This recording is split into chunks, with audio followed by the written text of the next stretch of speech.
is Petition E-3298. This petition stipulates that, 1. Children have the right to spend equal time with both of their parents in instances where parents separate. 2. When one parent is awarded primary custody without due cause, it deprives a child of the right to spend time with both parents. 3. Studies show that children should spend as much time as possible with both parents to prevent relational disengagement. 4. The justice system often gives primary custody to the mother, if the parents disagree. 5. Most parental conflicts involve the child's care. 6. If care is shared equally by default, the parents could focus their energy on their child instead of on the conflict.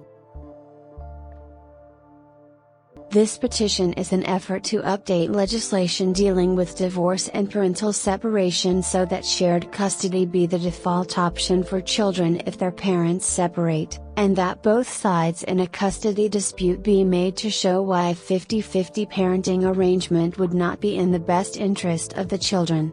Equal shared parenting is in the best interest of the child, and it should be the starting point for judicial consideration. If both parents are deemed fit while the relationship is intact, then both parents should be deemed fit when the relationship ends.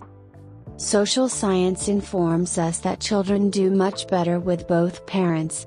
Conversely, children raised without both parents generally underachieve, are prone to more medical and social problems, and have significantly higher rates of incarceration, all at taxpayer expense.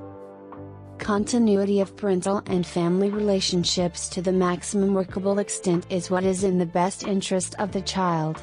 Hence, fit parents should not have to spend their life savings in family court simply to maintain a pre-existing relationship with their children, as is all too often the case. Equal shared parenting is fully endorsed by social science research as the preferred child arrangement. Post-dissolution barring issues of abuse, neglect, or violence. Not only is equal shared parenting supported by science, but it is also overwhelmingly supported in many countries and jurisdictions according to polls, as is the case in Canada. In polls commissioned in 2007, 2009 and 2017, Canadians supported a presumption of equal parenting by a ratio of more than 6:1. Notably, this strong support was generally the same regardless of gender, age, geographical region, or political affiliation. This is a nonpartisan issue for Canadians. Is there really a good reason to routinely deprive children of equal contact with a parent after separation and divorce? We, the parents and the judicial system, spend enormous amounts of financial, physical and emotional energy on determining whether 0, 20, 40 or even 50% of time is appropriate. Anyone who has had to go through the system knows full well that vengeful, fearful, angry, hurt, and otherwise wounded parents will stop at nothing to vindictively keep children from the other parent.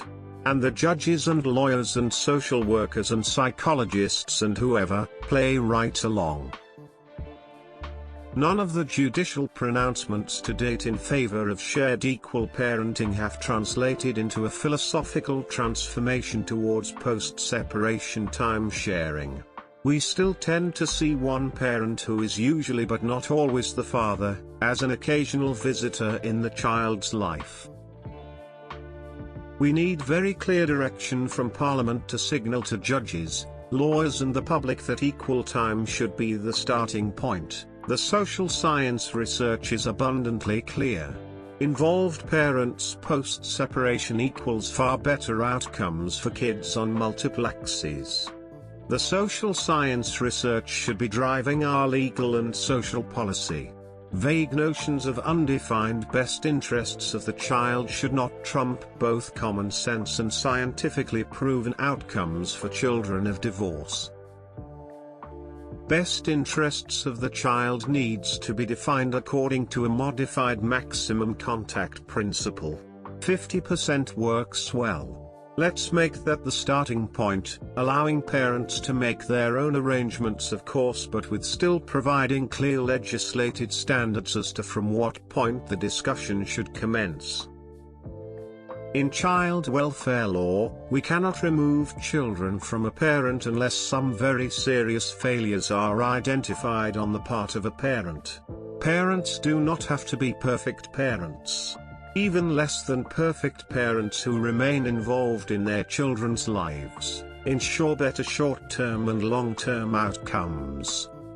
It is time for legislatures everywhere to take the step. Thankfully, some already have.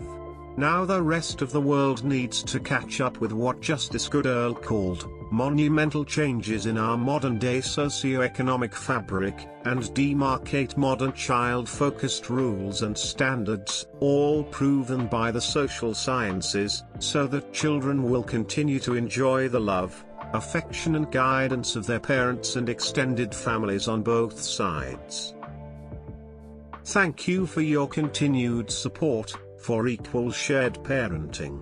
Please consider signing the petition and taking a stand against injustice.